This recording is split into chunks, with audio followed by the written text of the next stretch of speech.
Ticket with the programming I'm chasing. I'm Captain America. And along with me is Bill Grundler. Wolverine. Dude, did you see those logos Wad Zombie made for us? Dude, I love the Wolverine with the big beard like that. Those were so awesome. The only feedback I got is people were making fun of like your hand size, but your character hand size. Yeah. That's when AI gets a little squirrely. But those were so awesome. They were so cool. I messaged him, I was like, hey, can you do 10 or 12 more of those things? And totally. maybe we'll spice it up a little bit. I thought that was freaking sweet. Oh, there he is. Oh, Travis. Dude, no, that's Nick. That's Nick. We should totally do. Yeah, totally. We should totally make like a calendar version of that. We could, but like he sent me two that were like of me, and one was of me, one was of you, like as our characters. Yeah.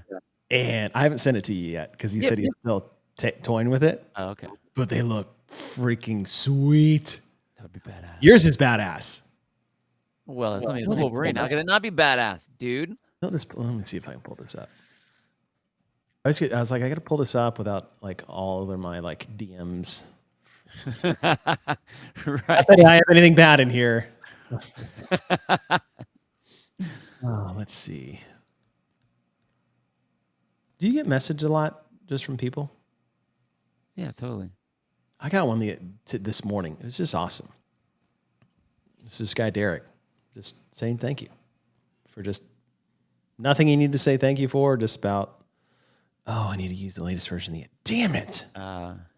Yeah, I love when I get messages and stuff like that. Or I'll get someone that will, I won't see him in the chat, like in our chat here, and then I won't know who they are specifically, but they'll say, they'll have a question about whatever, and I like being able to respond every once in a while to those.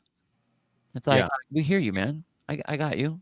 Yeah. I think it's fun to do that. I don't always have time, but yeah, send it to me. Okay. I'll have to text it to you. That's fine. I'll just text it to you in the show. That's fine. Randomly during this show, someone is going to walk in and take me away from my post because I have a plumber in the house. So, I mean, yeah, Nick, will you send that to Bill? Please. Send it to Bill while he's on the show because I want his live reaction.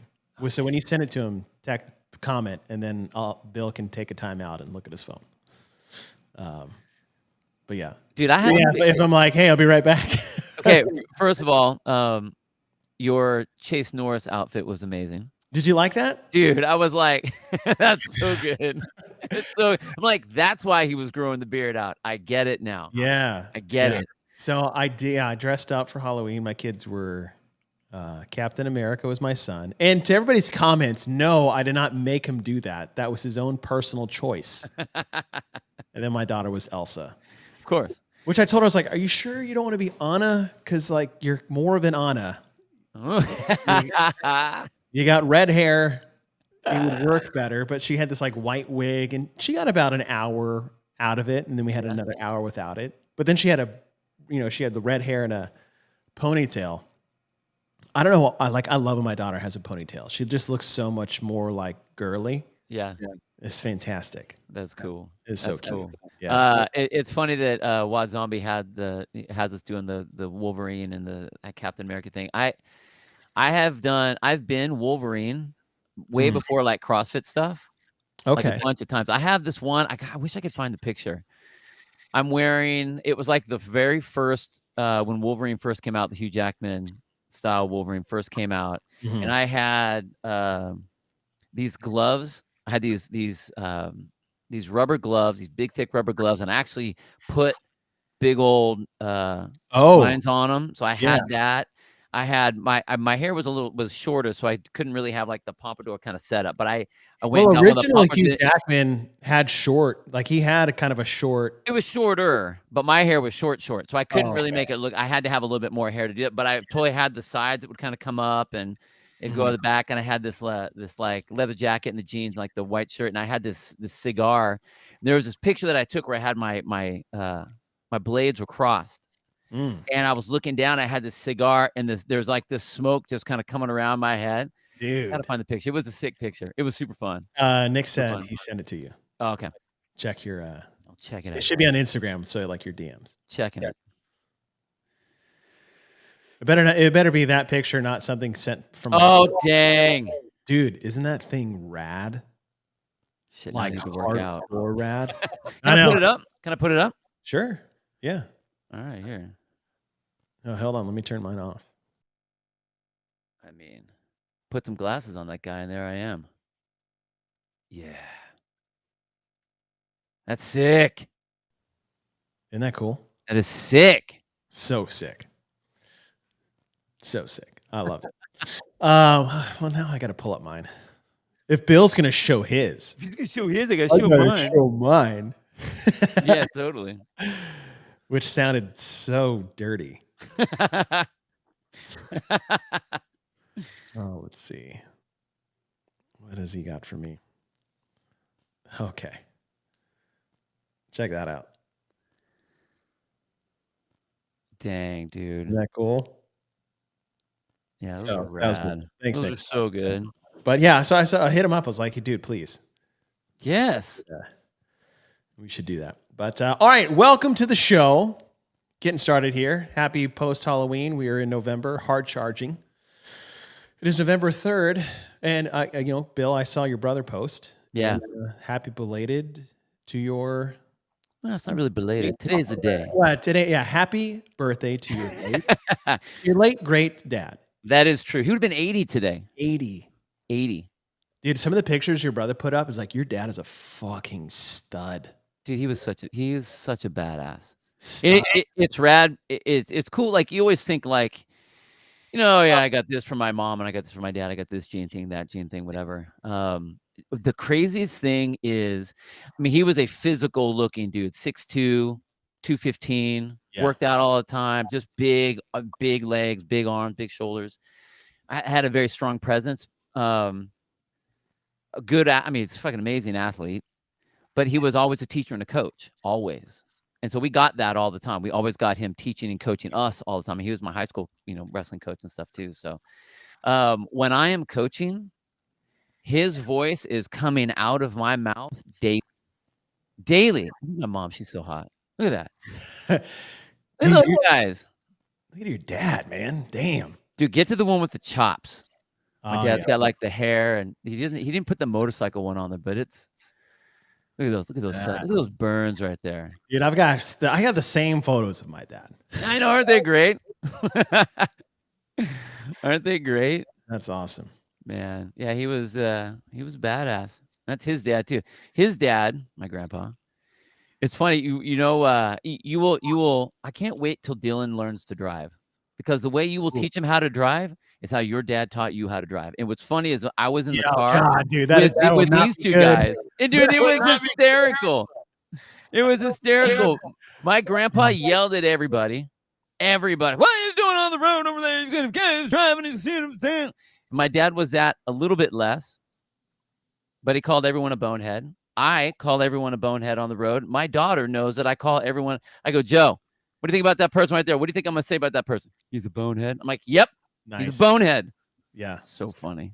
I'll get to a position now, like if something weird's happened in the car, my dad's like, honk at him, Dad. I'm like, no. Okay, I know I do that.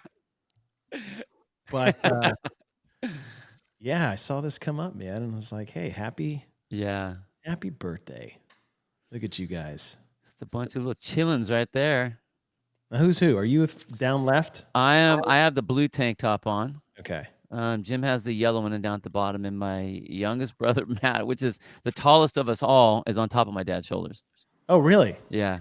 That's he's like 6'4", 6'4.5", I think. Dang. Pretty funny. Cool. Yeah. Thanks. I just want to say happy birthday. Appreciate that. Yeah. We are going to talk Rogue Invitational. Yes. We've been talking about Rogue Invitational since last week. Rogue Invitational just ended last Sunday. Started on Thursday. Went through the weekend. I have so much to talk about. Obviously, we're focused mainly on the programming. I would say as of the last couple of years, what has been your vibe or feel of the Rogue Invitational programming in general? We know it's Chris Spieler and Josh Bridges, at least last 2 years solely. I believe the year before, Rich Froning was a part of that. Yeah. But they've said specifically, and this is how we judge programming, it's based off the intent of the directors and what they want, is that their sole focus is not to find the most well-balanced set of events to find, quote unquote, the fittest person there. Yeah. They've always said it's about showcasing the athletes, putting on a show, entertaining those that are watching with events that they believe accomplish that task. Yeah, it was I did a bunch of the Sevon shows with him and the guys, and we had Katie on a couple of the shows, and that was one of the things we asked is like, okay, what was the intent? And I mean, yeah, showcasing the athletes for sure. I mean, this is way, way early in the season for them to be at any sort of games level capacity, which is like a double-edged sword, because you have the absolute best in the world, the tightest, deepest pool of athletes in our season ever of any time. I mean, even compared to the games for the most part, and they're not fully in shape and not fully ready yet. So how do you test them? True. So I think it's good to be able to bring out some different things that more than likely most of them haven't been tested on. Like, I love the fact that they brought the killer cage out. I love the fact that they had some different tools, some different implements out there that makes it more of a playground rather than like a straight up. Well, they get to use all battle. their toys that nobody else gets to play with. Yeah, and I mean, and then also, I mean, showcase the athlete, but it also gets to showcase Rogue. Look what we can come up Huge. with Yeah. for an event. Like, you go to a regular competition, a local competition, or even some of the higher end competitions. They don't have the ability to build something like, well, we want to do this. What can we make? Well, all right, guys, go and make it. They have to go and find whatever's been done and then try to put it together. So I generally speaking, getting back to your question, I think that I think it's really fun. It's a fun way to prime the season because you have so many good athletes that get out there, and you have the all of the names that are out there competing. You get to see them in some different environments. Ideally, um, I love that it's heavier. I love that it's a little bit grind, because I like that stuff. I mean, it doesn't have to be full blown strongman, but I think that if you are going to back them up with strongman, a strongman event right there, how do you not have a little bit of strongman influence to that? Yeah. So, I think generally speaking, I really do. I think that it's fun. I think it's a fun part of the season. Yeah. I see a lot of Josh in the programming. Oh, dude, if you watch his Instagram at all, it's like, okay, he loves the dumbbells, he loves the sandbags, he loves the squatting, he loves that stuff. So Yeah. I agree. Is when you look at the weights, you look at the type of events, the grinders, as you said, just the slugfest. And then when I look at Rogue overall, I think it's that slugfesty programming. Yeah. It's a little, it's a little grungy, not grungy like it's just, you got to Gritty. Yeah, a little gritty. I think last year beat the athletes more than they wanted to mid-season, whether they were not ready for that physically, as you said, coming off the games and just slowly getting back into the swing of things. Because I feel like a lot of athletes were kind of just getting back in shape as Rogue was coming up, not necessarily getting in shape for Rogue. Some were, some weren't. Everyone's in a different spot. Totally. Yeah.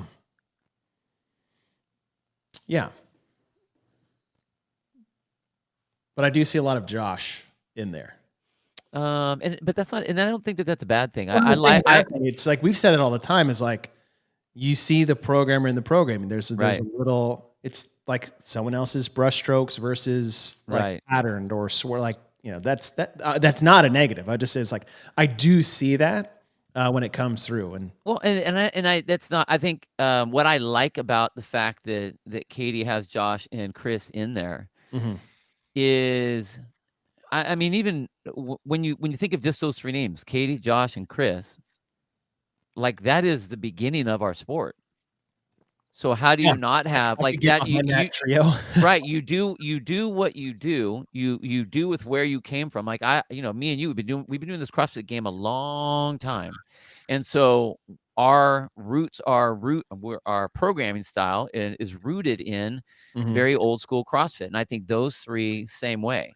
And so you see a lot of the CrossFit-y type stuff, even if it's kind of weird things that get tossed in there. I mean, Yep. a lot of old CrossFit programming was that. It was like, let's just mix this and blend this and put a little sprinkle of that thing on there. Um, so I think that, it's nice when you have a very open very open canvas to paint with. And I think those guys bring a nice old school flair to it, which is cool. Yeah, I like it. Yeah. So, but we'll dive into that. Just setting the scene for what and how we'll analyze this.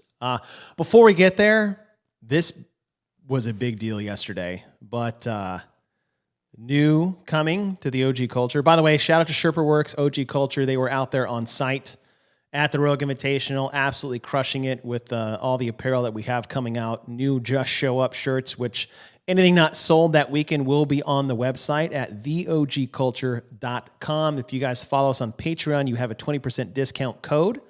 So make sure you use and abuse that. Don't give it to anyone else because you're paying for it. Yeah. So, but these bad boys just dropped. Dude, Our I new cannot wait OG for socks. those. I cannot wait for those. Just on the top, show up on the bottom, good old pukey on the sides, and they're black. I know. These aren't on the site just yet, but they are coming. But these new OG socks, what are these called? Crew socks? Yeah. Crew socks coming out. Listen, if you guys are trying to find a gift for your coaches as affiliate owners, shop here. It is a no-brainer. So easy.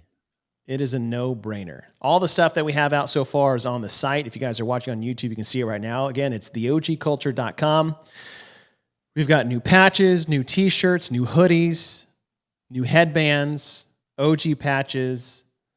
Socks will be on soon. Everything from the Rogue Invitational will be on soon. So gear up, get some gifts for anyone who is a fan of CrossFit, the OG way of CrossFit. Get on there and get after it. So that was pretty cool. But Bill, let's look at the weekend itself. Again, it was 4 days long. It started on Thursday, one event. Some of the biggest storyline coming in, we're not going to talk about that as much as the programming, but Tia was coming back for the women's side. So we're going to get that Laura-Tia matchup. Ricky was coming back after sustaining that shoulder injury back in, I would say, May or June, right before semifinals. Roman is back after breaking his foot at the games. Like, there was so much here to chew on just from an athlete perspective. And then you throw in the events. And you look at event number one, it was called Texas Heavy. I would say classic to Rogue is they have some type of ruck run event. And 1 mile ruck run, whatever you want to call it, wearing a pack and then holding on to a sandbag, which is what we thought might be the case. Yeah. 800-meter run with the pack only, so drop the sandbag. Mile run with nothing, and then a little bag drag across the field to the finish line. This was, I think we were all talking, it's like how long we think this would take. I know, dude. And no one was even close to how long. I think the closest person was like within 10 minutes. Yeah. How Yeah. long. I mean, we've all done ruck stuff. We've all carried heavy weights and sandbags and, trying to figure out what that 100 pounds was going to look like. How's that going to work for the guys? Where are you going to have to put it? How's it going to be weighted? Is it are there, sandbags in the rucksack? Like, how is it going to be set up? Just picture yourself for a second trying to carry your son or daughter on your shoulders for a mile. Just that part alone, running. And they made that 100 pounds look like it was 45 pounds. It didn't. I mean, they weren't like sprinting, but it's like they did not look uncomfortable in the least. 8 to 9 minute miles for your top guys and girls. It's nuts. It's nuts. Yeah. I saw this one I thought was, even though like I would think Spieler would be kind of like the endurance-y kind of guy. Like I just saw Josh written all over this one. I mean, Old this just has school, military written all over it. 100%, 100%. You look at your guys, top 5 times, all sub 20. Shoot, almost your top 10 times, all sub 20 Yeah. on this, which was wild. On the women's side, the biggest thing of the weekend, and this is when, overreaction is always a wonderful thing. Tia comes out and wins this. I know it was only 13 seconds, but it might have been a mile. By the way, everyone is like, look, still 20 to 22 minutes. Dude, she didn't even look dead. Like she's at the end. She's like, okay, cool. Like, did not look like as beat up as she should have looked. Yeah, I mean, crushed it, and then it was like, yep, here we go. It was crazy. Yeah, and once that happened, I was like, son of a bitch. It's like uh-oh. God dang it. Yeah, it's like, damn it. Am I not gonna get? Is this really how it's going to go this weekend? And I'm so glad how wrong we were. Yeah. But thoughts about opening up the weekend like this? They opened up the weekend very similarly last year. Nobody got to see it live. They did a little recap, but it was basically a ranch ruck run. I liked it a lot, actually, to start things off. Yeah, 100%. I think that because of the distance that you're traveling, what ends up happening is you kind of ruin the event, or you ruin the athletes for this long thing. Like, you want them to be able to lift heavy when they're lifting heavy. So get this part out of the way, or at least set the stage so everyone's equal. And you want them to be able, I mean, who knows, like if they get beat up with all the weight, because you know it's going to be heavier, then are you going to have the back and the midline and all that to be able to, carry 100 pounds or 70 pounds for a mile? So I like what it was. 100% I liked what it was. I really liked where they put it. I don't think it would have been right anywhere else. Would have been kind of nice to have that in the rain instead of some of the other events, but True. I think that it was fine what it was. And it's very old school CrossFit. Do your long endurance thing in the beginning, get it out of the way. Nate Johnson, I thought Yellow was going to run away with it, but Adler paced it perfectly. Yes. Dude, Jeff like can when run. Yellow took over, I was like, all right, here we runner. go. And then Adler just comes out and just crushes everyone on that last mile. Yeah. Sarah, we'll get to your question at the end. This is a good question. Do you think it was a good showcase if you didn't know it was influenced by Josh, Chris, etc. for the viewer? We'll get to that towards the end. Cool. All right, that was Thursday night, and then we come to Friday morning, and the event is Seat at the Bar. By the way, the names of these, that was great. I'm with, I can't remember who said it, probably JR, but CrossFit Games should recruit at least whoever was making names up for the events for the CrossFit Games next year. I'll take that. Yeah. Or else this event would have been called Log Squats. 21:59 for men, 15:10.5 for women. Log muscle ups followed by 5 back squats at 375 and 260 after each round. So the log is back. It's 4 inches wide, which makes it very, very difficult to hold on to. The women are doing 15 less reps than the men, 45 for the men, 30 for the women. Great. They did not do that last year, which was a big problem because size, hand size, forearm length, all of that makes a massive impact on your ability to do the log bar muscle up. And Bill, what is it about the width or just the log itself that makes it so difficult depending on size? Well, if you're trying to think gymnastic-y, you want your knuckles up on top of the bar. You want to be able to hinge at your wrist when you're going up around, doing bar muscle ups. And all of the main thing is that all of the athletes are used to, they can train the volume that they train of bar muscle ups, pull ups, toes to bar, whatever. They know that. They don't have to think about that. Now, the kip that you are doing, the swing that you're going to be doing is going to be different. You are going to be able to hike your hand up a little bit higher, which you kind of need to. So it kind of forces you into more of a strict bar muscle up positioning, which in the old days, they used to do that. We used to do strict muscle ups, and the way they would teach it was on like a squat rack with the square bars, and you sit your wrist up on top of it, and then you could kind of pull yourself up. So that's kind of the same idea that you would have to do here. And that's why, we don't do that often. And that's why a lot of the athletes were getting the tears low in their hand, because they were trying to hike their hands up so high that they're now rubbing on some fresh skin that doesn't normally get used in there. But with that size now, you're using your forearms and you're having to press down on your wrist to try to hang on that bar. So it is very different, and there's a lot more pulling. You can't have the momentum that you normally have because you can't lock in on that bar.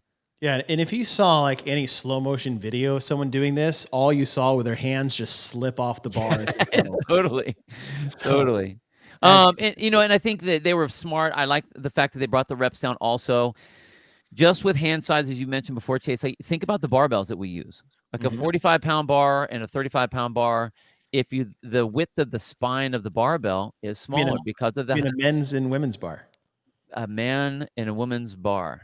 Yes. Those things. For the very reason of which we're talking about, the difficulty of doing the log muscle. Right. And the reason is because of hand size, general hand size. So I like the fact that he brought it down, and I think that it played perfect when you look between the two classes, for sure. If this were just a gymnastics rig, no change in the muscle ups. No, God, no. Because everyone knows how to do that. Like, everyone's got the same capacity. What about the weight? So the weight they used last year, so they had a very similar event to this. I think it was 5, 4, 3, 2, 1. Yeah. Of like burpee box jump overs on a high box and then back squats, but it was like 405 and 275. Yeah. What do you think about these weight choices being 5 each time between the log muscle ups? I loved it. It was okay. Again, I can't think of what my back squat's going to be in this particular event, but we have to look at the range of athletes that we have out there on the floor. The weight was just heavy enough to where you would see the effects, but it wasn't like they had to do singles or they had to, they weren't going for a 1 rep max or anything like that on the men's or the women's side. But it really definitely pushed the tempo. Like, you were forced to have to be under there and move probably longer or quicker than you wanted to. What was impressive was some of the athletes that could move that weight, like Alex Kazan. Give me a break, dude. Dude, her like, what did Jay call it? Static strength? Like, her pure strength. Yeah. Insane. Like her bench, deadlift, and back squat combo. Yeah. Like, I would never, ever put her numbers on her body, on her person. I just wouldn't do it, man. Yeah, not at all. Not at all. I mean, she looks very athletic, obviously, and all that kind of stuff, but like, she doesn't look like a power lifter, and her numbers are like power lifter numbers. Yeah. It's nuts. Yeah. I thought the weight was great. I liked what it was. The stimulus, you could see how they were pushing, and the athletes knew that they couldn't stay on the squats long, so they had to get in, they had to get going. I thought it pushed them along. It really pushed them along back to the rig for those bar muscle ups. This one is you either have it or you don't on both cases. 100%. Yeah. Now on the women's side, not as much. I think it just came down to the squats because most of them were doing singles. Yeah. On the bar or the log. Right. So could you handle the back squats? Because for the men, they could do bigger sets. So was it beneficial to really smash the squats to go right back to the thing that was getting you fatigued? Different.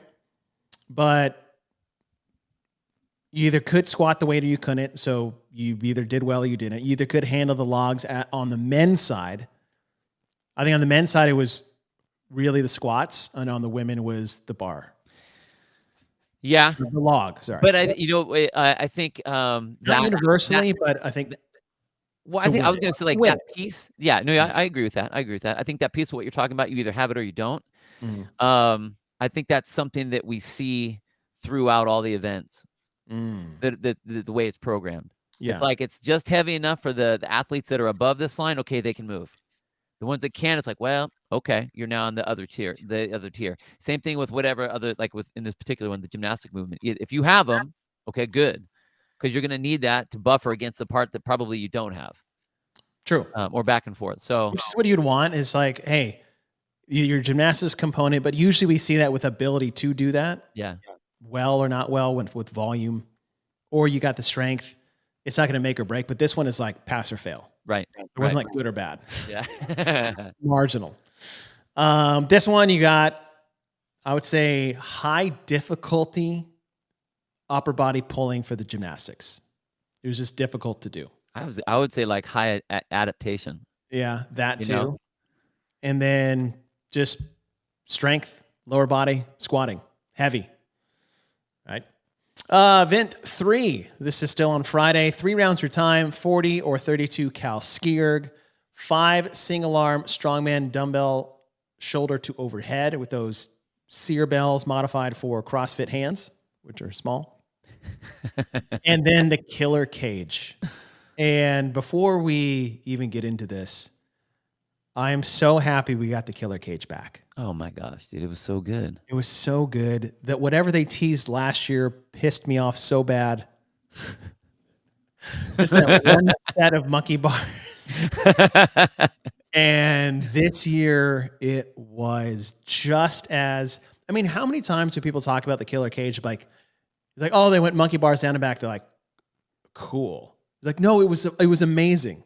Like, how? I was like, well, it was really hard and it looked cool and people were falling. And then just like, I don't get it. Right. So the fact that people got to see that again and the rig just looks so sick, black and red and connected to Zeus. And it was awesome. It was so good to have that back. Yeah, it was cool. Finally. It really was cool. I was bummed that I was bummed that it was raining for that event. And that was a piece that we'll talk about in the programming a lot going forward is that unfortunately the weather was a big topic of conversation and you couldn't avoid it. And it's not at the fault of Rogue or anyone else or anyone who is programming. In fact, I will probably take an interesting, at least I will have an interesting point of view on this. But yeah, that started to rain. That makes holding onto the sear bell a little bit tougher when trying to stabilize it on your shoulder. And for sure, the monkey bars. I would like to see people fail, not see people fail, but because of fatigue versus elements. Oh, hey, I couldn't hold on to the monkey bars because like it was raining. Yeah. It wasn't too bad. It gets worse later. But that was a bit of a bummer because you could see it like slipping on some people's shoulders when they're going shoulder overhead with the bell. But I mean, this was huge on the ski, like massive emphasis on this. My only critique would have been like, I would have liked to have seen either more reps on the dumbbell or heavier weight on the dumbbell. And it's one of those things is like, I didn't know what the ruck bag would do to these athletes. And then they come out here and just put on a ridiculous performance. I think this is along the same thing where they pick this up and it's like 5. Yeah, some people might have struggled, but not to a difference of fatigue and then the ski. Like the ski was weighted so heavily. And monkey bars. As the event played out, it would have been exactly the same if the dumbbells weren't even there. And you have this beautiful, that strongman dumbbell. They talked about how pretty it is and how they're not selling them and how it's only for this one thing. And it just got muted by only having 5 on each side. I would have at least had 10 on each side with that. So I was thinking that. On the women, it was a little different. I would say for the majority of them. And so what I was thinking as, this is just numbers in my OCD. Right. On the men, it's 40 cals. Therefore, you can do 20 shoulder overhead, 10 on each side. On the women, it's 32. So you could do 16 total, 8 on each side. And I think that would have sufficed. I'd be down with that. Yeah. Because then it counts. Because it didn't matter. Like getting okay, if you take those numbers, 10 on each side. 10 and 10. Yeah, like that's now all of a sudden the dumbbell matters. Matters greatly. It matters. And as much why would you have, again, this level of athlete and have every single piece of the event that you're putting together not count? Right. Like it should all count. And it did. Yes, that's a great point. And that's what's sad is that like you have this great tool. And again, this is what one of the You pluses made about a tool Rogue. for this They event. made this cool thing, and it's you don't even see it. Like people were literally on the dumbbell for 15 seconds. Right. And so I was really bummed about that. And I thought that the way that they said that originally it was supposed to be unbroken down and unbroken back on Right. the cage. They changed that for the rain. Cool. I'm down. I Cool. think that was an easy fix. But you're right. It all came down to what you did on the ski, if you were decent there, and if you could stay up on the bars. For whatever reason, we saw a lot of people that were the bleeding from or the tearing from Yeah, that part sucked. the wood coming back to this was rough. I mean, there were athletes. I think it was it Garrett Clark? Yep. One hand at a time. Boom, boom, down. Boom, boom, down. Yeah. And I know that it's not because he can't do the monkey bars. Mhm. It's like I know he can do it. So I hate when there are those kind of things that change what the event is and what the outcome is going to look like. And that's what you were talking about, like where it's not fatigue or fitness that is slowing someone down. It's elements. It's these other things. I mean, tearing happens. I get it. Is what it is. But I was really bummed. I was super stoked about the killer cage. And I was really bummed that here we are at the Rogue competition where Rogue gets to make whatever the hell they want to make. They have this badass, super shiny dumbbell that you just see for a blip as people are trying to dry their hands to go to the killer cage, and that sucks. Yeah. Yeah. But you nailed it, is that when we look at, well, I can say when we look at programming and you program an event, you have multiple pieces in the event, you would want each piece have its own impact on the event. Yeah. Let alone you made something specifically for this event that no one really used. Like it wasn't a new piece of equipment like we'll see later as the fat bells. Yeah. You made this. You for this. And it didn't do anything. Yeah. It would be like, hey, honestly, it's like last year's monkey bars that they had. It's like, oh, we installed this entire thing and we built this for the event, and it was like 10 feet and it was over. Like, why did you even waste your time building it I know. if you're not going to use it? Well, and Katie was saying how, like, they're not for sale. And she's like, yeah, I don't think anyone would be able to buy these anyway.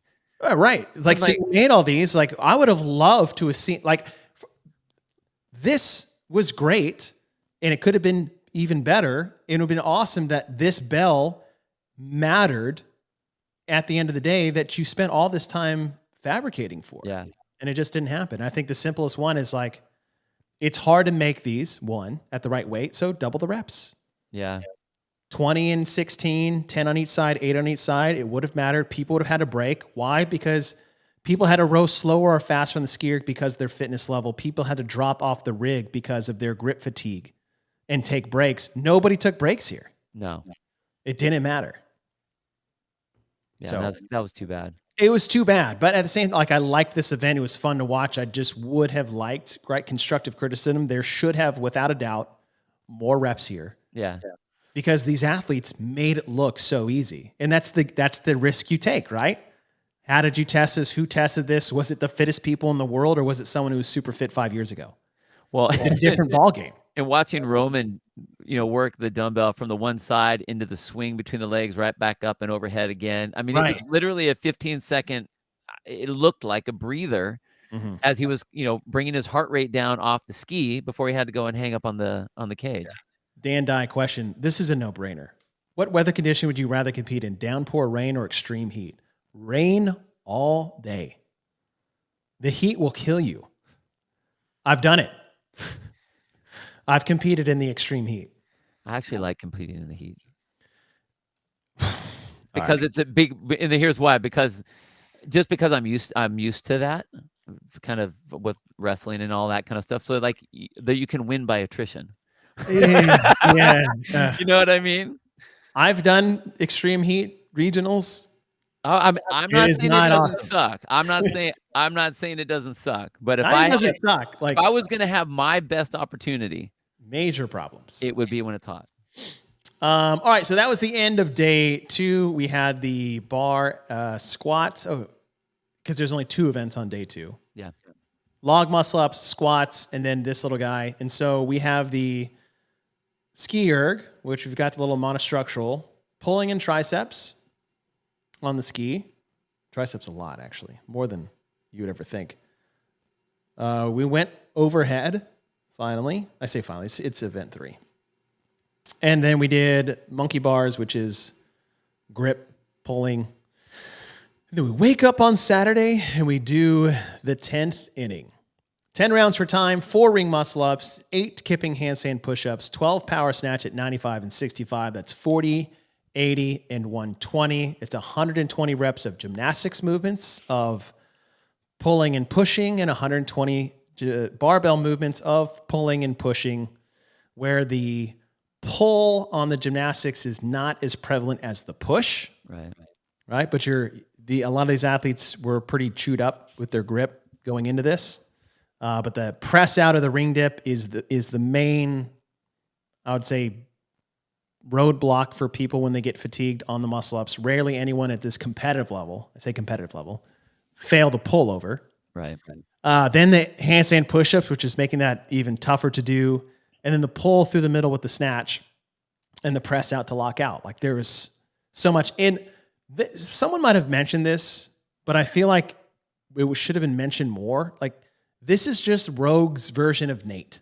I know. I don't know why that wasn't I've never said. heard that. And maybe I missed it, but like this is 100% what it is from. Nate being an AMRAP in 20 minutes of 2 ring muscle ups, 4 handstand push-ups, and 8 kettlebell swings. Yeah. The 70 and 53, which I love. It's a great one. I love that benchmark, that hero workout.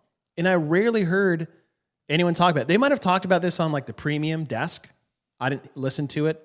I watched the other camera views, but I still listened to the live feed. We talked about it on Sevon's show. Okay, good. That was the first I saw that. I'm like, oh, Nate, rad. Yeah, I mentioned it in passing there too when we did like the preview show, but like that's what this was. Yeah. Shitload of volume.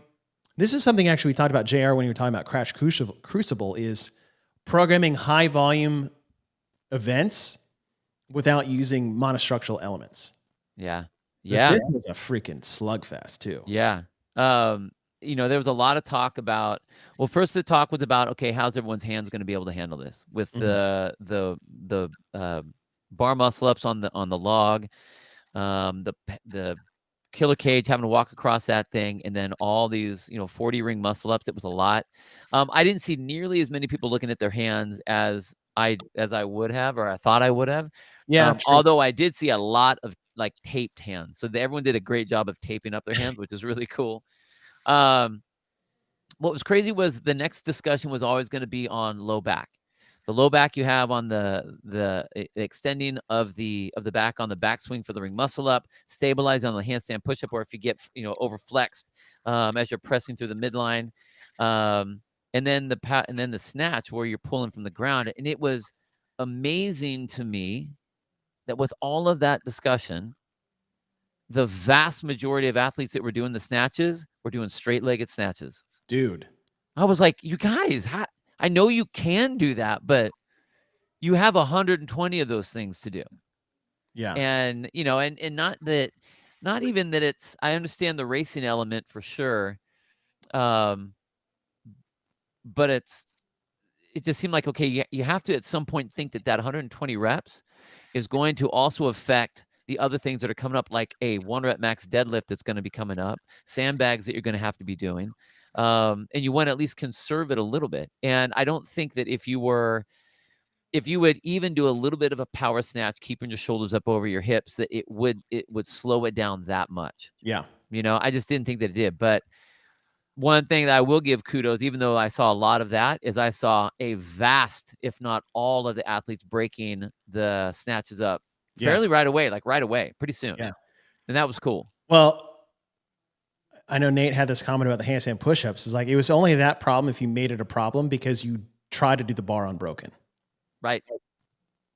Like these athletes, 4 ring muscle ups, no problem. None.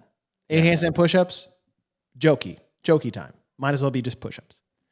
But you can screw all of that up if you make the bar, like I feel like the barbell, everyone looked at 120 power snatches at 95 and 65, and they made that like their sole focus of attack on the workout, when that 100%, and Tia showed this like perfectly, of how this is not the workout. This is when you just do things. Yeah. And you basically, you're coming back to the bar each time. And that's kind of how regular Nate feels. Like, I'm just doing kettlebell swings for 20 damn minutes. 2, 4, 8, 2, 4, 8, 2, 4, 8. Yep. Okay, well then make sure that the barbell does not make you break your ring muscle ups because of the dip, because of the pulling and pushing that you do with your muscle snatches. Yeah, muscle snatch. You're pushing the bar out. With your muscle snatches, and then into the 80 handstand push-ups is like, you can make this a handstand push-up workout if you make it a barbell workout. Right? And you saw the athletes that did do that. I mean, it was a very obvious cut. And Tia had a nice, I mean, you don't have to squat snatch these, but if you get a little dip to where all you're doing is pulling from the ground and then supporting, that's way different than pulling from the ground and pressing it up overhead. Yeah. And the athletes that did that, they were all out in the lead in the beginning, and they would slowly fade. Once you got to like round, 5, 6, 7. Once you got past 7, I think I saw some like pacing structure of like those that did well or got second. I think like Victor Hoffer was just like crushing everybody. And then round 7 was just like this steep decline off the top because of it. But I was a little curious how the volume would shake out prior to. But once you saw like, Noah Olson absolutely smash this. Yeah, he's so good. I mean, what great for him if this is indeed a great weekend, man. He had a great weekend. To see how that take place, but once it unfolded, I was like, okay, they handled it well. Yeah, it did its job. It was that high volume grinder deal. But yeah, and that was to start the morning off. I loved it. I loved it. It's always fun when you have. It's one thing when you watch this level of athlete compete and you're looking at the events, you're like, dang, it is like a circus event, because like there's no way I'm going to be doing that weight on this thing or on those things or whatever. But this one, like you could put this one in your regular gym and be like, all right, we're doing this one today. Right. In your version of that. And I think that it was like the whole time I was just like smiling because like, I want to do that one. I want to do that. I liked it. Yeah. As we said before, you got the pull, push, rings, and it's not necessarily the pulling you were worried about on the rings, but just how people's hands would make it through. Right. The log, the monkey bars. Like once those little pockets start to rise up, like they weren't getting much of a break the first 3 days of competition. Right. Handstand push-ups, you got the pressing overhead in a gymnastic style, and just like the massive hinge pull press through the muscle snatches that were. And then that brings us to the duel. Now, this was the first event where the weather changed the workout. It was supposed to be over under logs, 1 rope climb, any way how. So legs, no legs, just jump off the ground, touch the beam, get down, race to the sandbags, 3 into the teeter, and then cross the finish line.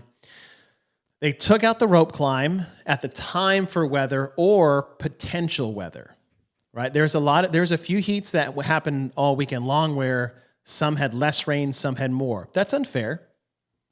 Not on Rogue, like that's just weather. But that is a difference in, like if it starts to rain lightly and I'm doing monkey bars, I'm like, shit. Right. Right. Or if it's raining lightly and I'm doing rope climbs, like that's a massive difference. So they took that out completely. The bracket style, on paper, it was a sprinty event. This is one of those where I look back and it's like, I don't hate that they didn't have the rope climb as far as what they've programmed. Like, another pull in there. I would have liked to have seen something else, though.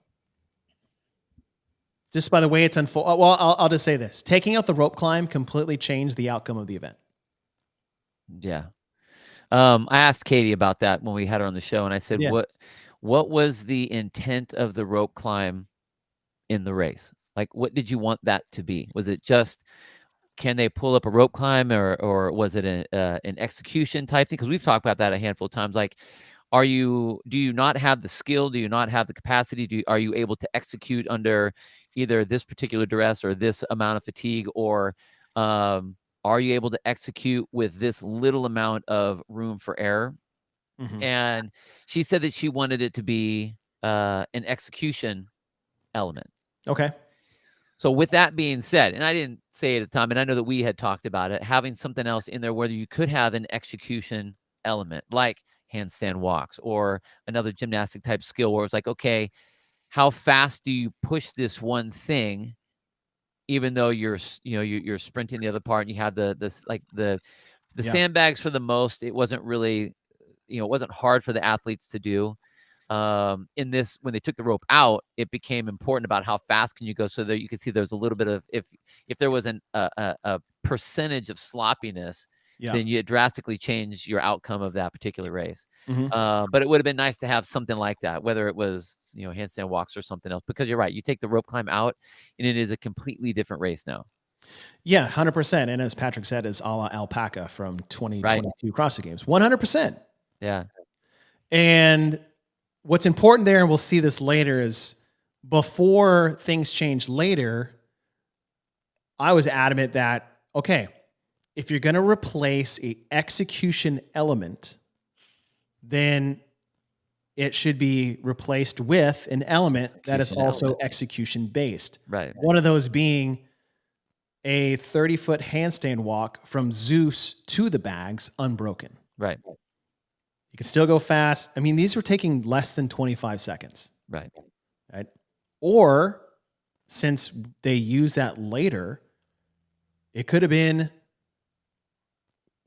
a 6-foot box, enter the box, do a pirouette, and exit the box. That's it. Right. Right? And now you're racing. Execution based. And it would totally change the outcome. Yeah.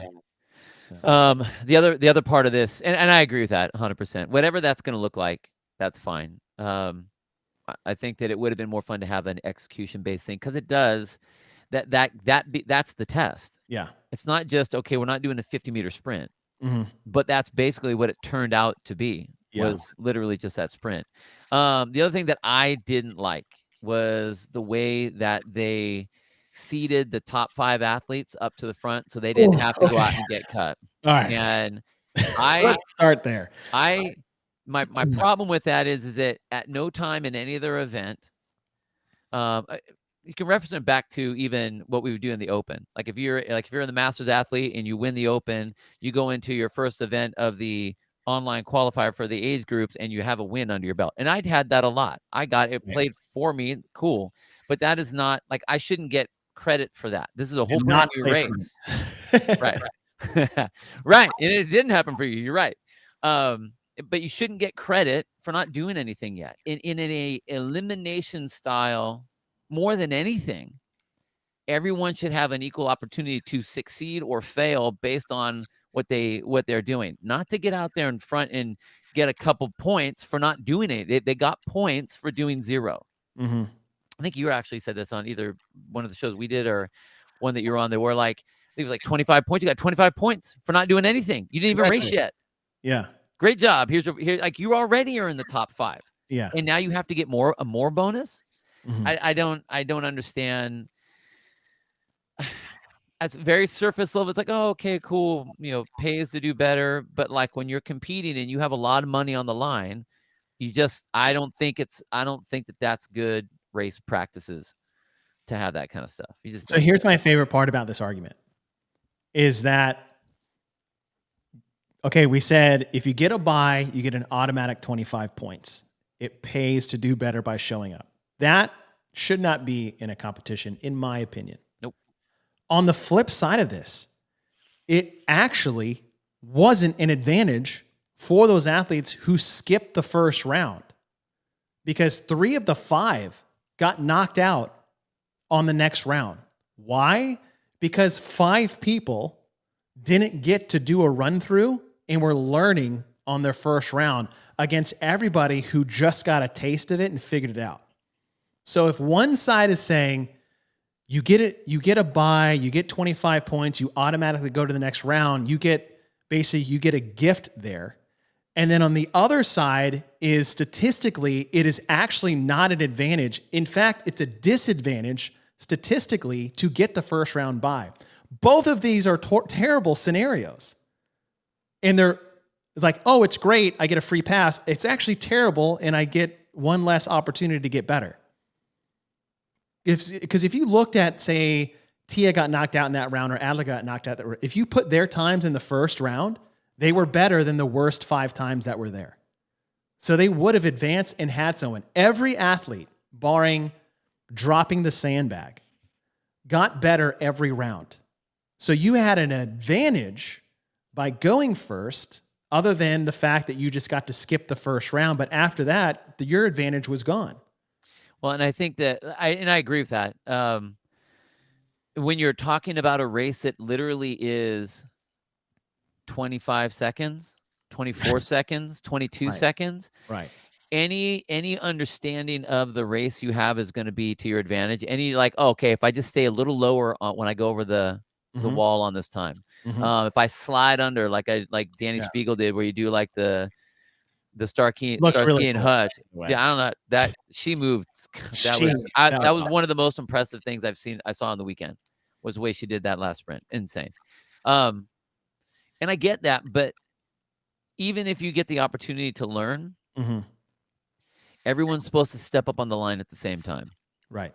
And whether it's an opportunity to learn or whatever, because you know what? You might trip on that first one. So maybe her times were better or slower than maybe like Tia would have advanced earlier, but maybe she would have fought like Paige Powers. Went over the wall. She was in the front. Boom, right to her face. Yeah. And then I'm saying, like, there's two sides. There's two negative arguments here. What's the positive? Right. There's no positives, so don't do it. There is no positive. It's a race. If we can argue both sides, oh, it's a benefit, oh, it's not a benefit, and both people are right, it should say don't do that. Right. So I that's the thing that they had last year and the year before, which there's no other. Yeah, I don't like it. Yeah. That being said, the thing that I loved that they changed this year is that they picked elements that required little to no judging whatsoever. Especially that one. Yeah. Under the log, over the log, or over, under, over. Yep. That's it. Your judging is involved in, like, you didn't go under when you should have gone over. That's your review, right? Run to the bag, pick it up, put it in, make sure it's all the way in. That's it. Like, I loved that because last year it was a disaster. Yeah. It all came down to the judge you had in your lane. That was it. Because of the way it was programmed. And so I love that they pivoted there. And I believe Katie even mentions, like, yes, we understand. We changed that. So bravo for that. That was great. Yeah. Right? But the buy stuff, get rid of it. Or keep it. It's your event. You can do whatever you want, but no, get rid of it.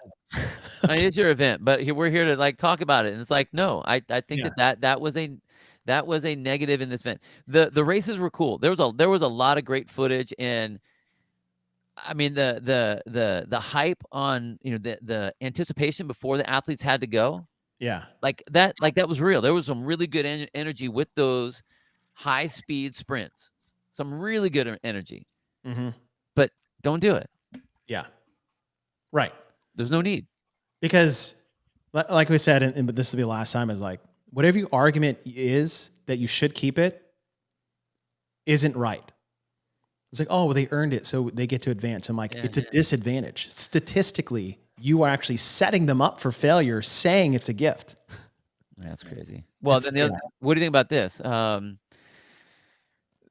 it wasn't time constraints. Well, yeah, because I was just going to say that the 2 quickest events of the competition were the longest events. The 25-second race and a 5-second pull.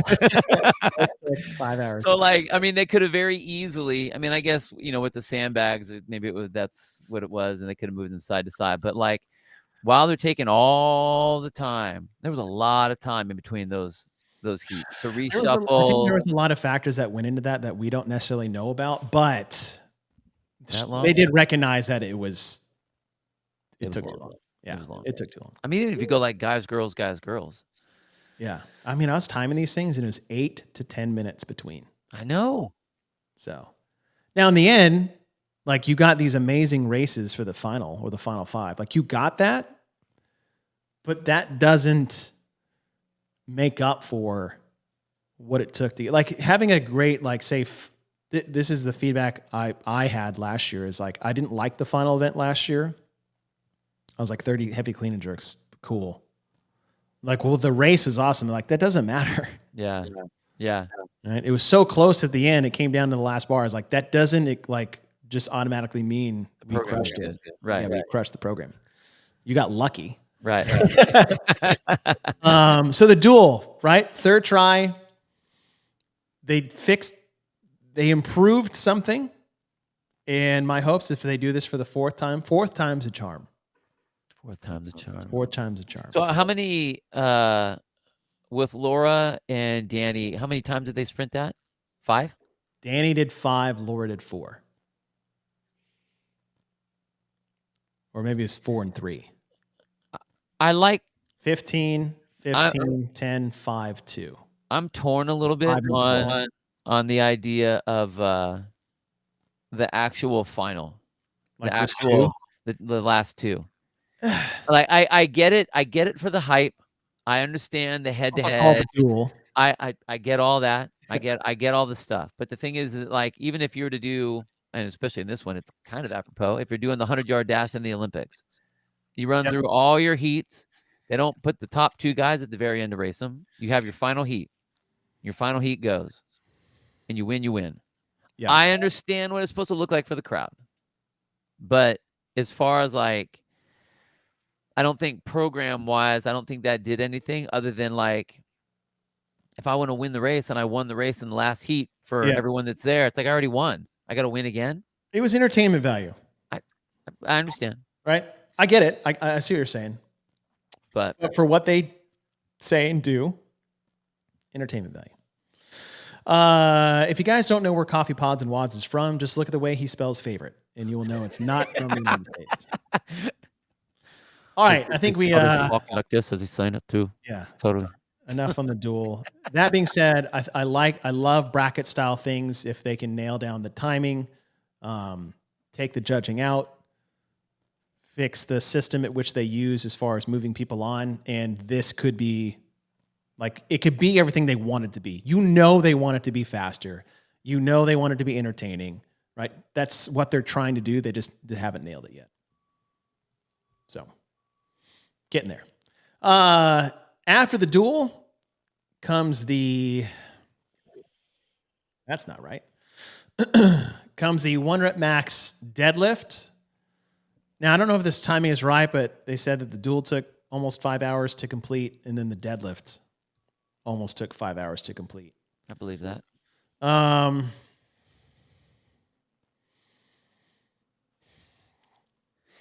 If you're going to come up with a strongman event, a single one pull, you have to know, and you're going to run it the way you did.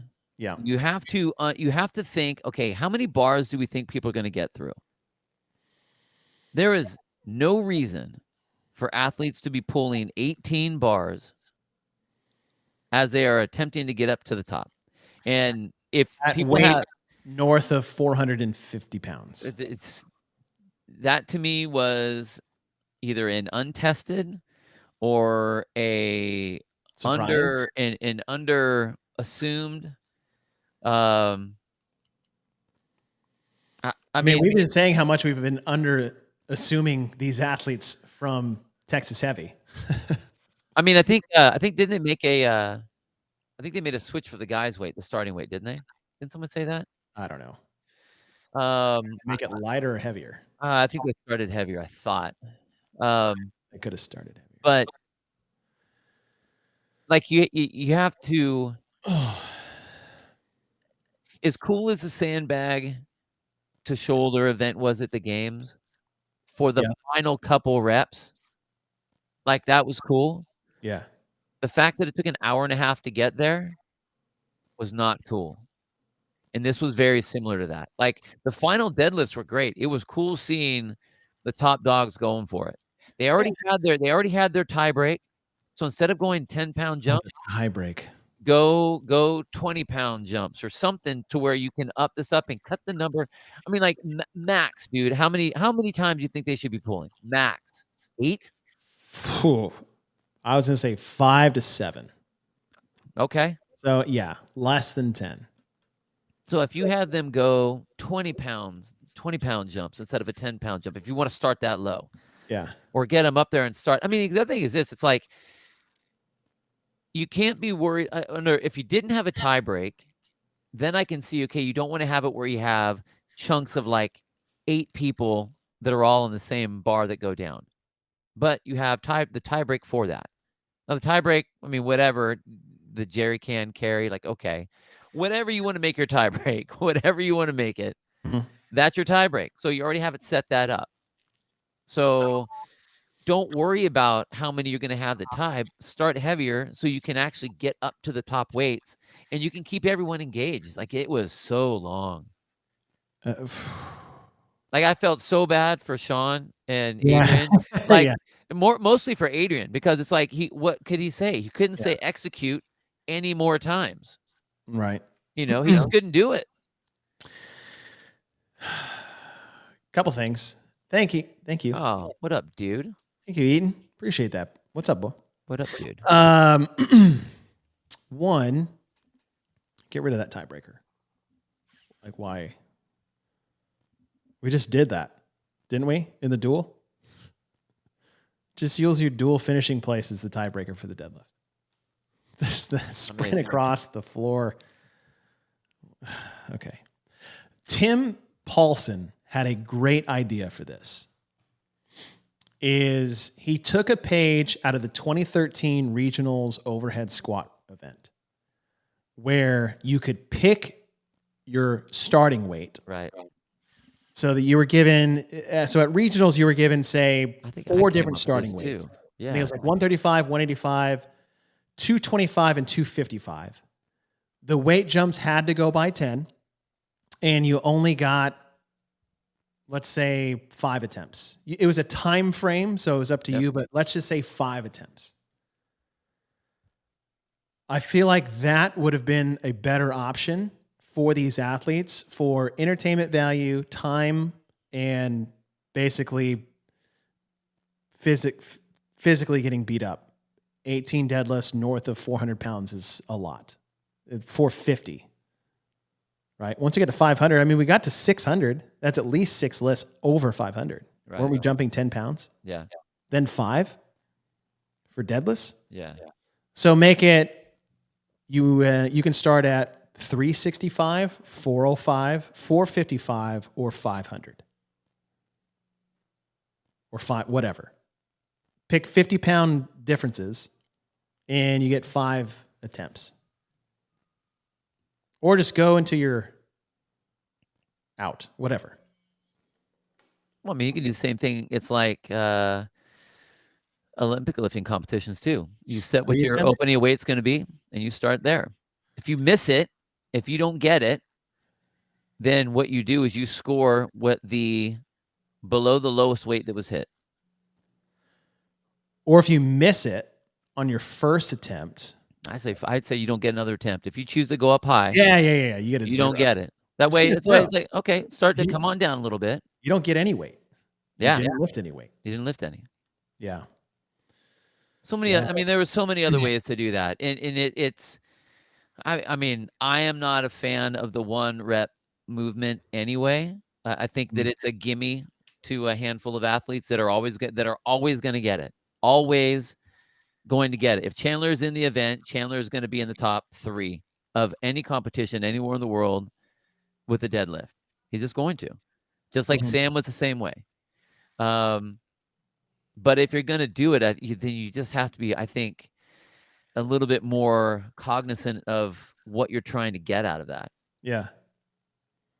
And make the jump. I mean, these are the best in the world. They can be, you can be drastic with your jumps.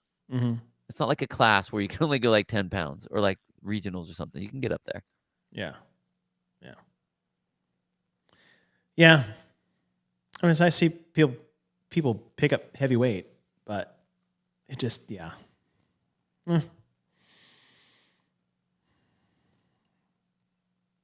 If you had to pick a different movement, what would it be?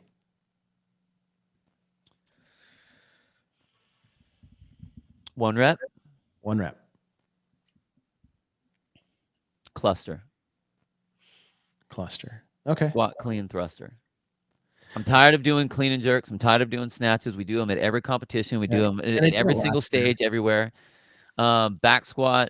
We've already done a bunch of back squats. Front squat, maybe, but overhead squats, I think, are fun. I think that would be good. But if it was a one rep, squat, clean, thruster, I think would be kind of fun.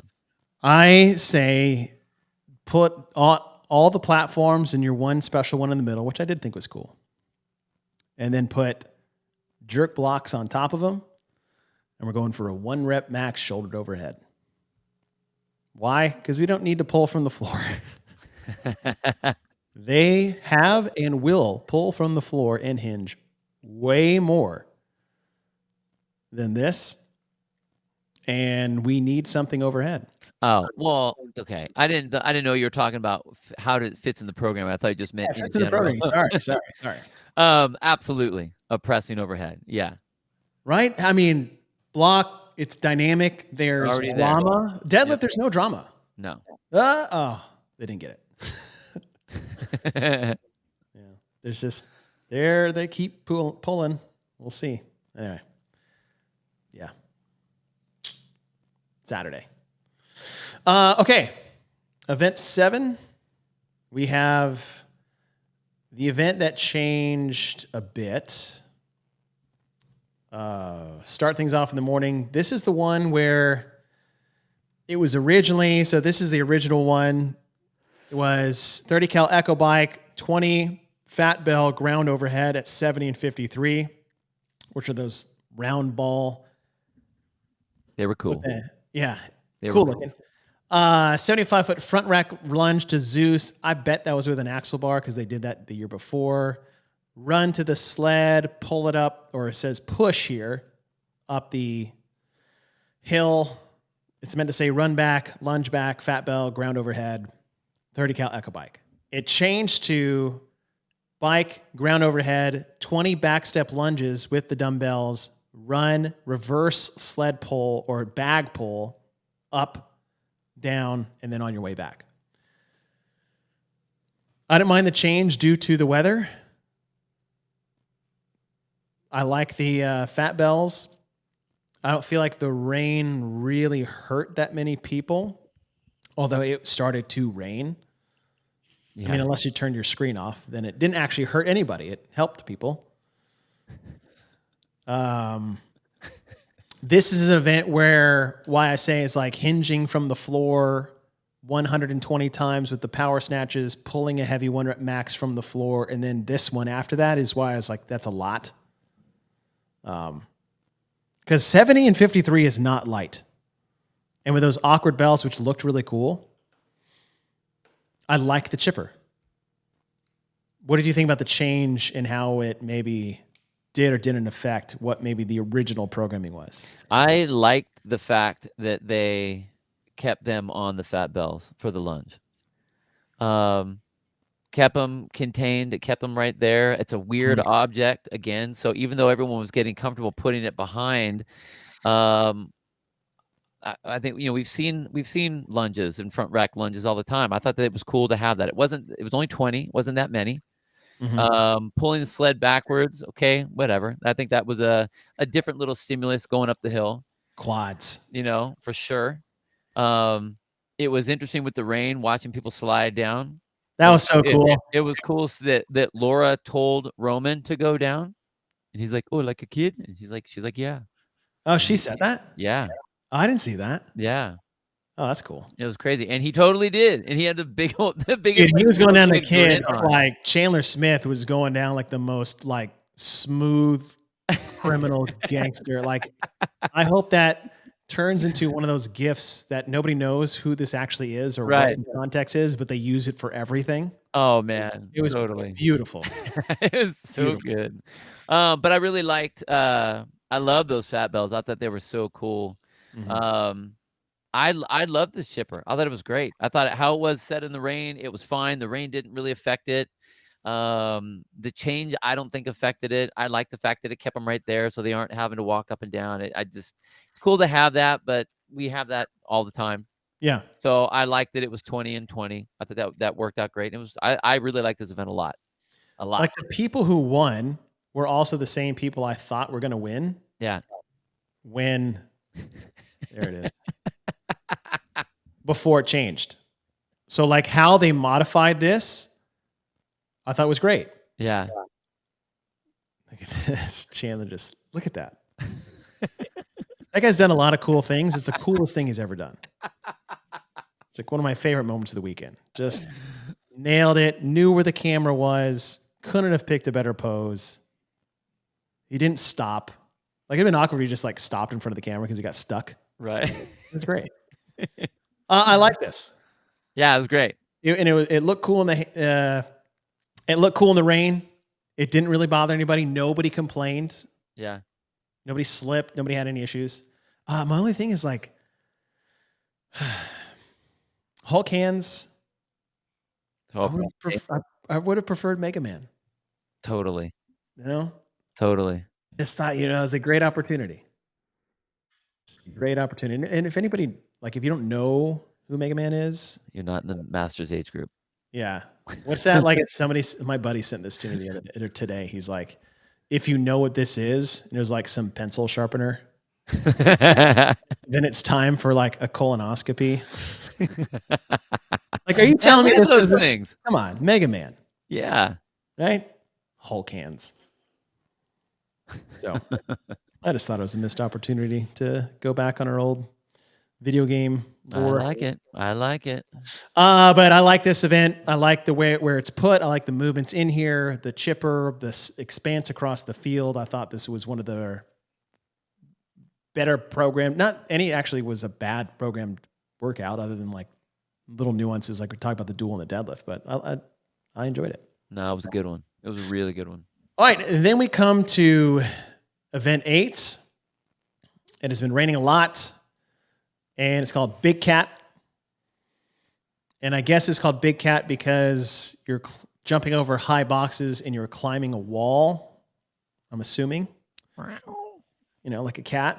The rain changed the format only for the pegboard and the hill run.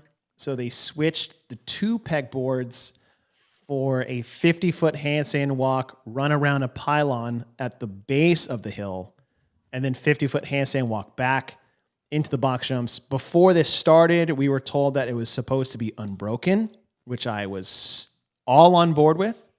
And then when it unfolded, they had took that out. I had talked to Brian Friend after I was vocal about not liking taking the unbroken out, and they said it's a safety issue of people walking on their hands on wet grass. To which my response is like, well, they're still jumping onto a box. And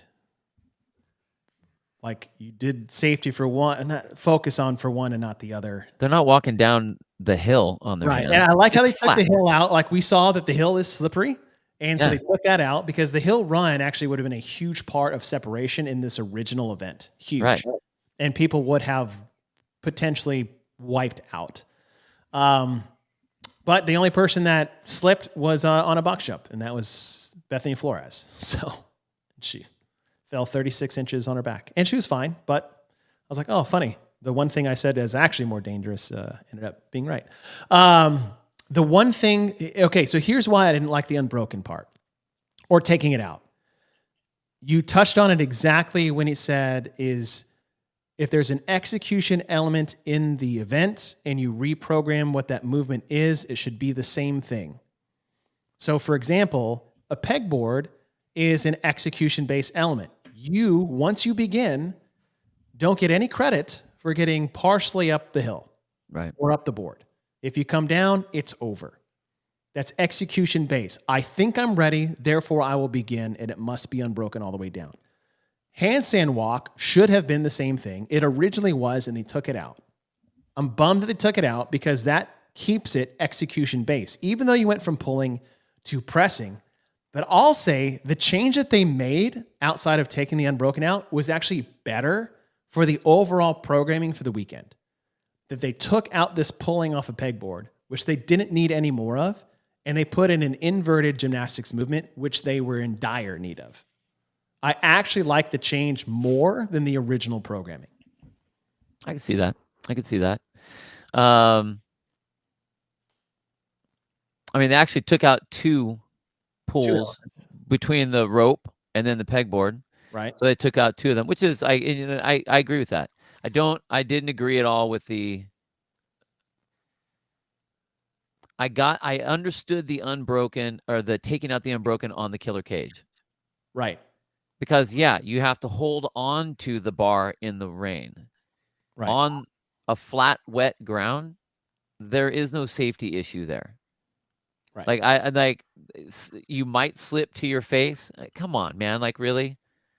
Like I know that's the reasoning. I'm not going to sit there and argue with them. I'm just bummed that they took it out. I will, because I think that that's if you're going to go that route with safety, then if you look across the board of all the things of what the possibilities of what might happen, then it's like, okay, well, now we're not really going to be able to do anything anymore.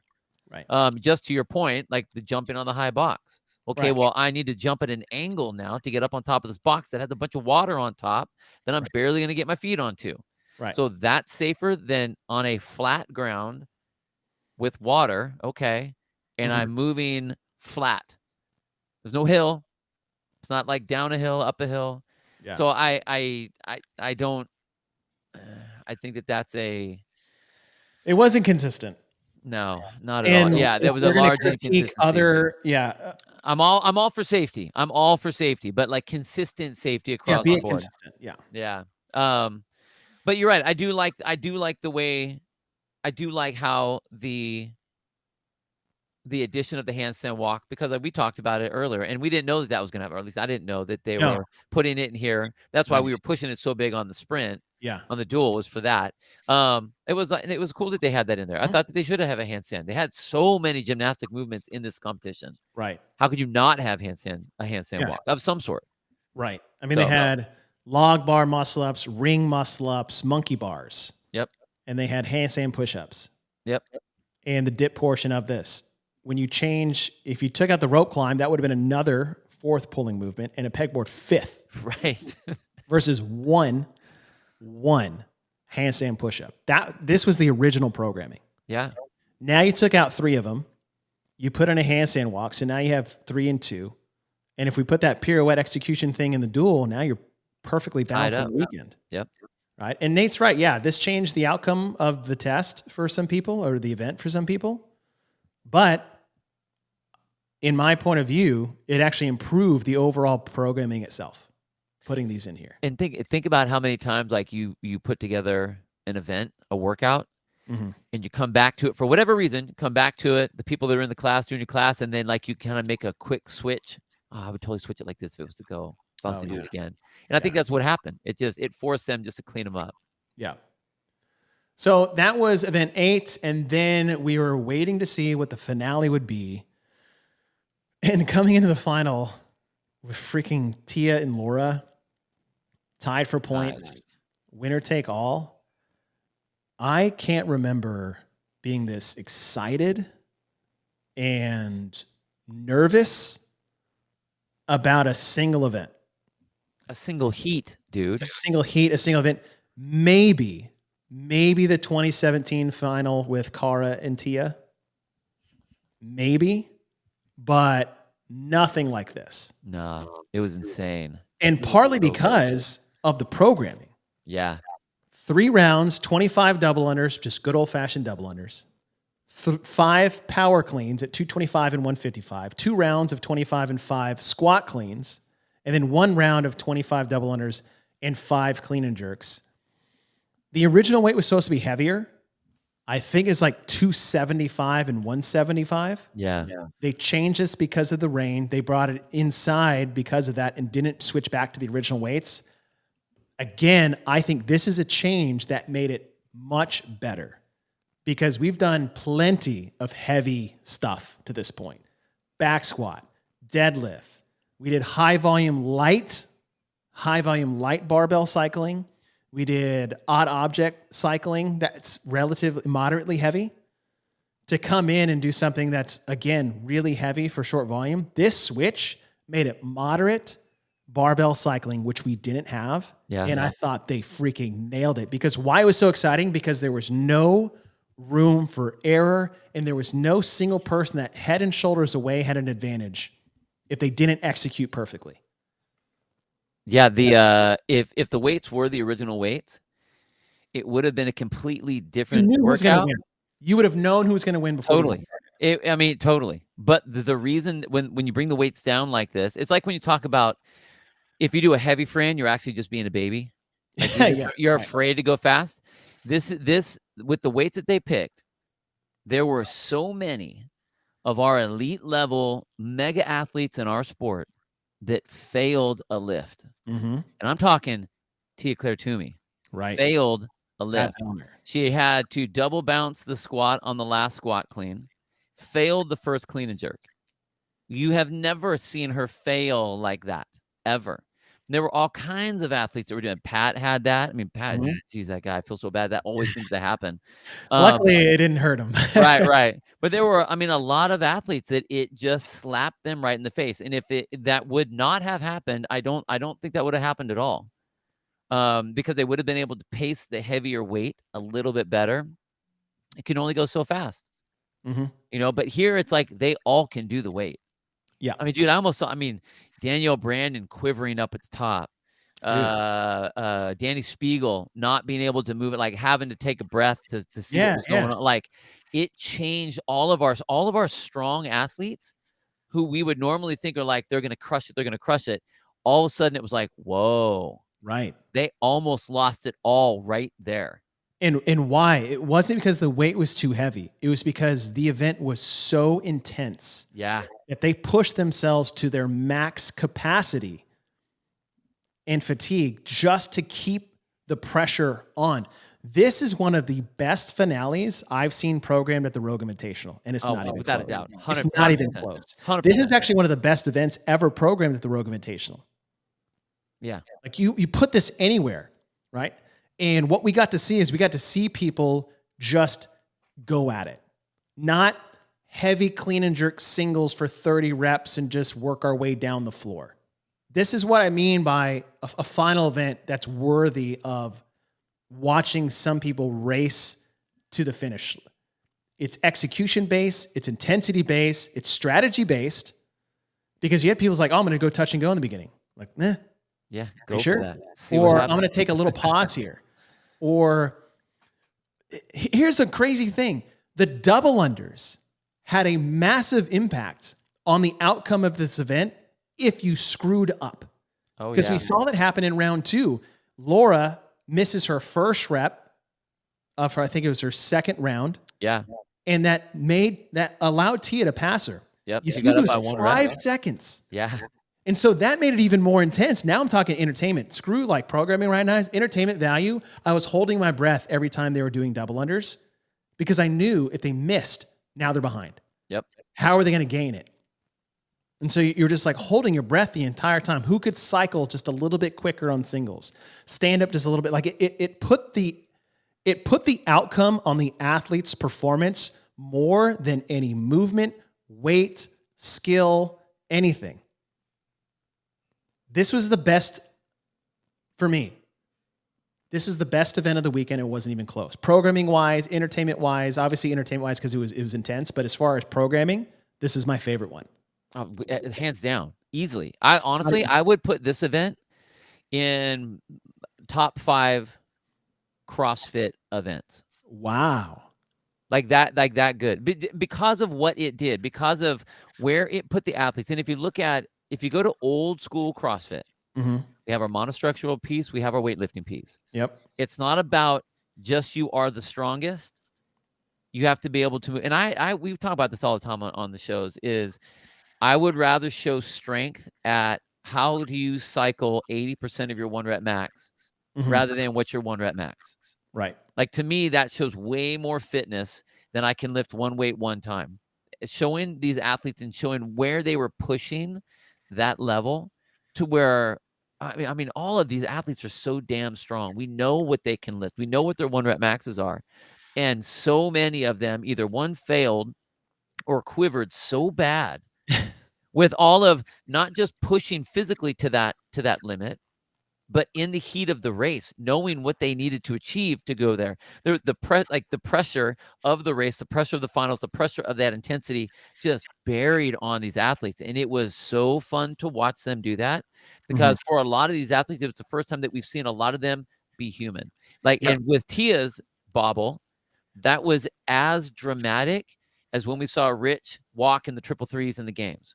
Yeah. Like, you never see those athletes break.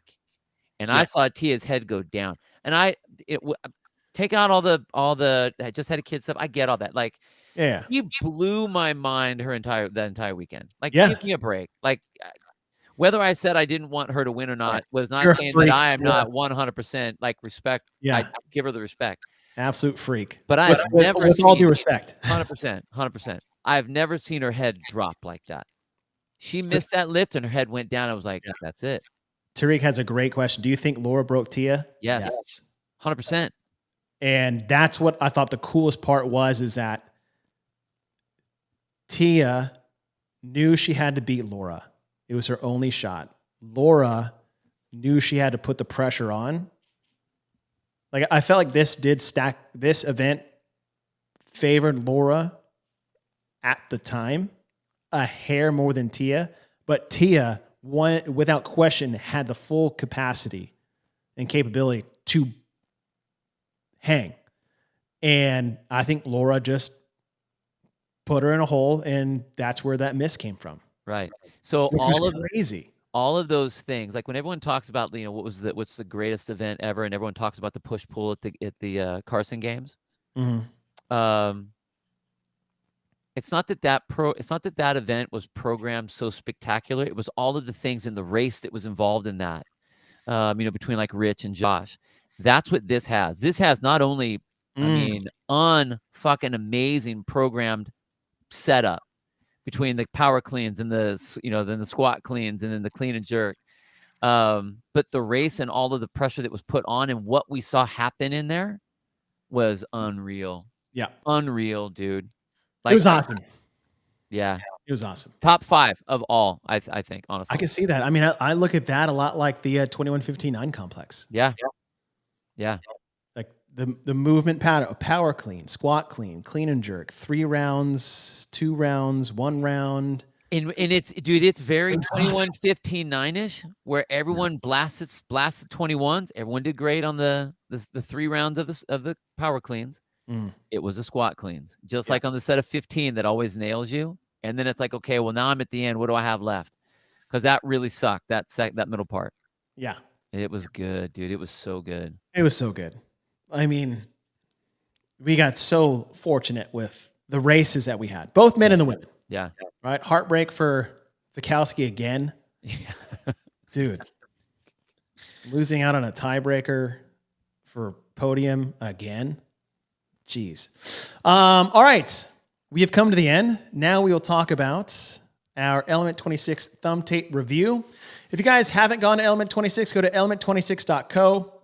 They have everything you need for CrossFit accessories, weight belts, knee sleeves, hand grips. It's the thumb tape that's the magic. That's where me and Bill got our start with Element 26. They've been so great to us.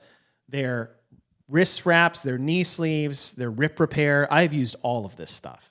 It's fantastic. Go to element26.co. Use the code GWT15 for 15% off as we come to our Element 26 thumb tape review. Bill, would you like to lead us off? Yeah. It's crazy when you have, obviously there was a lot of changes that went into the programming with the weather, and generally speaking, I will give a little tip of the hat to nice job to Rogue for being able to make quick switches the way that they did without having to completely modify, entire floor setups or whatever. They were able to make some pretty quick adjustments. I think that was great. I think that obviously we've talked about how the programming was off-centered, a lot of pulling, a lot of hinging. Man, I just can't even imagine how your low back would feel after day 2 and day 3 on this I event. messaged Vellner afterwards. It's like, I'm so trashed. I just I feel that there was, even though some of the events I really, really liked, I think that some of those it feels like some things weren't looked at in its entirety. What is the total mass of things that we're throwing at them at one time? That, and then they were like, I wasn't really, the duel was fun, entertainment style. I didn't really like how it was set up. I didn't like the fact that they, let the people start late, even though maybe that wouldn't have worked. But even with that, which is a great point, I didn't like that setup. I figure if you're gonna race, everybody should get on the line at the same time to race, and it should go that way. The killer cage, super stoked to see that. Yep. Super bummed to see that those cool dumbbells, you didn't even get to do anything with them. So I was really perplexed in that one, because you didn't even need the dumbbell and you would get the exact same result. And I felt that was a miss. The deadlift, way too long. Fine if you want to do a deadlift. I obviously, with the strongman stuff, I can see its place when you have the strongman athletes that are there. I get it. I'm not a fan of it, but I get it. I think it was way too long as far as how many rounds. It didn't seem to be tested out right. So I think that was a problem. I love the chipper. I thought that it was great. I loved everything about it. I loved how it looked in the rain, or not. Actually, the rain, I thought, even made it that much cooler, because nothing really got messed up. I know even with the slide, with Roman coming down and that kind of stuff, I don't think that made it worse. Everyone had to deal with it equally. So I was actually really glad that it rained on everybody. So that was really cool. I really loved the bar muscle up, the seat at the bar. I thought that was awesome. I really liked how that was set up. I thought that was real creative. That was very roguish. A different tool used in a way that we know how to do it. So there was a lot of that kind of stuff, even with all the changes, even with all of the, the mess ups with how the duel was run, and the fact that we had to take certain things out and add certain things in, and then you have that final at the end. Like, there were so many, God, there were so many highs and lows on what it was, and that's what makes it really, really hard. Because part of me, if I was to end, if you were to ask me right at the end of the finals, I'd have been like, dang, dude, almost 2 thumbs up, because I'm just so fired up, riding on adrenaline with that. But now when you come back and look at it, here you have, on one hand, you have one event that is what I think is one of the top 5 CrossFit events ever programmed and ever executed and ever competed in. And at the same time, a third swing and a miss on the duel. It's like, what's happening here? So I think what I'm going to have to do is I'm going to go like a 1.25. Okay. A positive 1.25, because the wins were big wins. The attempts, the adaptations with the weather, awesome. A couple of the events that were in there, I really loved the programming of the different events, but I felt that it was lopsided, obviously. A couple little swing and misses on some of the scoring type things, or safety type things, or whatever they're trying to go there. I think that they ended up distracting from what could have been done. Okay. But it's a very positive 1.25. I had a blast watching it. I had a blast watching all the athletes, and I was super stoked that we got the races that we got. Like, I think if the races weren't there like that, I think we'd be talking a little bit different about the events. But man, they really added to the events. Holy cow. Well, I think the fact that we got good races and like a heavyweight at the end saved the event itself. Yeah. If we didn't get those, it'd be much worse. Right. I think as rough as Sunday was on the back, or sorry, as Saturday was with the duel and the deadlift, where it was just it didn't land. Yeah. Sunday was nailed it. So awesome. Yeah. Like one of the best last days. Yeah. Programming and that I've experienced or been able to watch. I'm with you too. I don't hold the managing of the weather, how challenging that is to do. Like we can make up a new workout on paper, easy. Yeah. To do that with an entire setup of equipment and volunteers like that takes a lot of efforts and a lot of handcuffing what is available. I think any of the suggestions that we had thrown out are in awareness of that too. The ruck, great. Loved it. Very challenging, unique to Rogue. Seat at the bar, fantastic. What was the third event? The cage. Oh, the ski. Yeah, Oh, with you, it's circus. like, Yeah. I wish you'd have done more with the dumbbells that you made specifically for this event instead of something that was basically like a placeholder and not a implement that was a matter of fact. I thought that was a miss. The 10th inning, no problem. Great. Yeah. Tip of your cap to Nate. A hero workout. The volume actually worked out really well. No issues there whatsoever. Duel was a miss. Again, we've improved on some things. You took the judging element out. You put it in the middle, not as the final, because if that was a final, God help us all, right? So deadlift, again, if you're going to pick a deadlift, you got to choose a different format. That's maybe an educational thing that they're going to learn from, but still, I thought that was a strength miss. You could have had something in there that was more exciting and more balanced, but again, they don't do the balance programming. We look at the balance programming, so that's not their thing.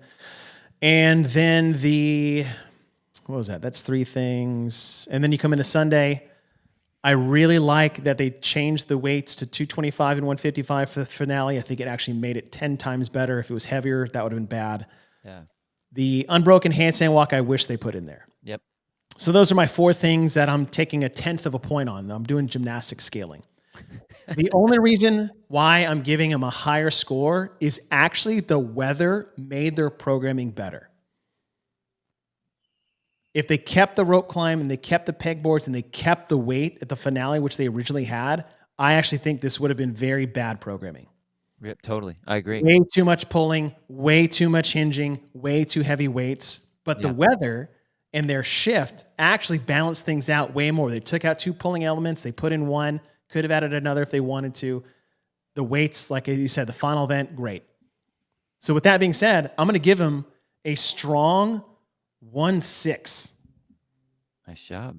A strong 1.6. Again, I took 1/10 of a point away of all their mishaps. I'm not taking any more away because of weather. And at the end of the day, I think the weather overall made the programming way better. Well, I think, the fact that I totally agree with that. I think that's rad. I like that. They do. Yeah, you can't take points off for their weather. Right. But you can add how they adjusted to it, and it obviously fixed it. So you look at what they actually did versus what they had planned. So you're right. I like that. I like it. I like it. So, all right. That is our review of the Rogue Invitational. Let us know what you guys thought about the overall competition, what you thought about the programming, the changes they had, the ones that they could have had, and what you thought overall. And that's really it for the day. So, Bill, I know you got a class to coach, and I've got work to do. And you guys have a great weekend. I can't believe we're in November. I know. And man, hard charge into 2024. Here we go. We'll be here before you know it. All right, guys. Thanks for joining us. Have a great weekend. See you next week.